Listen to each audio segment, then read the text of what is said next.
Hey guys, good morning. It's January 4th. Not going to do a devotion today. I just did my devotions and I just felt compelled to share. One, to thank you for the birthday wishes. My birthday is January 2nd. I want to talk on New Year's for a second too. But first, thank you so much. As my phone was just pinging and there was some stuff on Facebook and all that, as people just wish you happy birthday. One birthdays are a time to reflect because you add another calendar year to your story. But then also my birthday comes at the beginning of the year, which whether you do resolutions or not, it is a time for reflection and just kind of look at, hey, what did another year bring us in 2024? So it's very cool to have time off because of Christmas and New Year's. That time frame that I've worked to a place where now I can have that off, and my team kind of runs that, so I can reflect on this and really ponder on what the new year is going to bring. So those birthday wishes are well received, and as I scroll through them and look at them, I just got back to them. I think it was yesterday or today, last night actually it was, to some of them. And it's a big deal. It's just sorry, my killer labradoodle is going to attack my son and nephew, but just an amazing time to reflect and think about that kind of stuff. Of the amazing people that I get to do life with, and also what an amazing blessing that 2024 was, and then super excited about 2025, and then we had a horrible start to this new year. I just caught something earlier about, or last night on the news, with what happened in New Orleans, and trying to now just point fingers at everybody for not making the space safe enough. I've done with this with the guys when I said, hey, where's your safe place? And we ask enough questions to where we get down to your safe place as a person. So your safe place as a person, it's not church, it's Jesus. It's not your dad's house, it's your dad. It's not your couch, it's your family, it's your wife and kids. So that's a big deal when you start talking about, how about we put bubbles around every space that we're going, the amount of money and man hours to make every space safe would just be astronomical. So we can't really do that. Nobody wants to focus on the problem and making healthier people. So it's always a person. So a dangerous place is a person, a safe place is a person. Well, what if we made so many good people? What does good mean? It means godly to me. That when evil showed its face, it would be dealt with.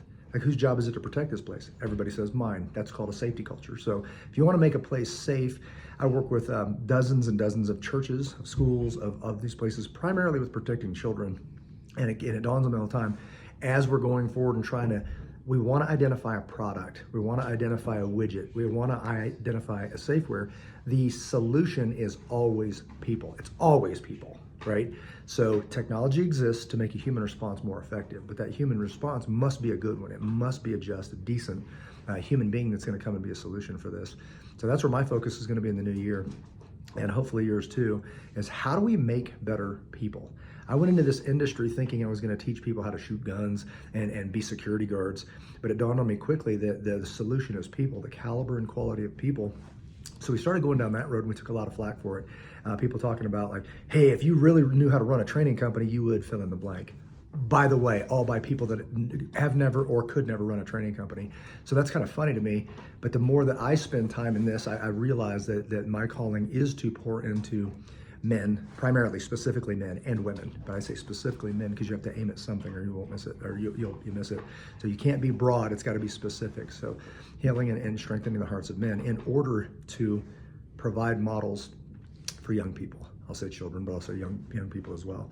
So that's where my focus is going to be, is making better men in 2025, and then investing in our children, their nation's children, whatever that may be, mentally, physically, spiritually, would mean mental well-being. Physically, from physical harm or destruction would be a better word, and spiritually, to make sure they know where they're going, heaven, not hell.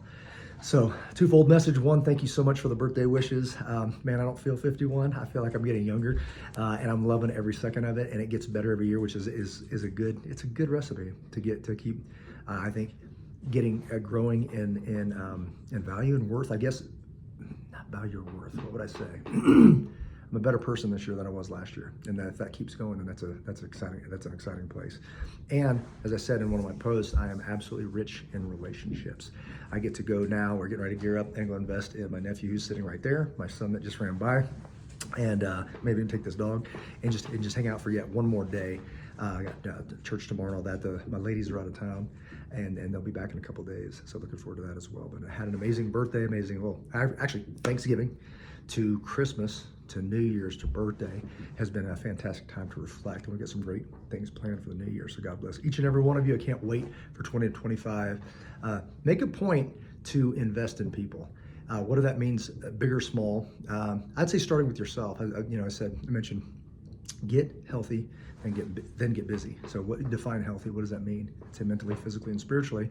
Reflect on what does that mean, you being better than you were in 2024, and then head that direction so that you can actually get busy investing in others. So as everybody buzzes around, starts talking about the sky is falling, by the way, it is, because things are going to get worse, not better.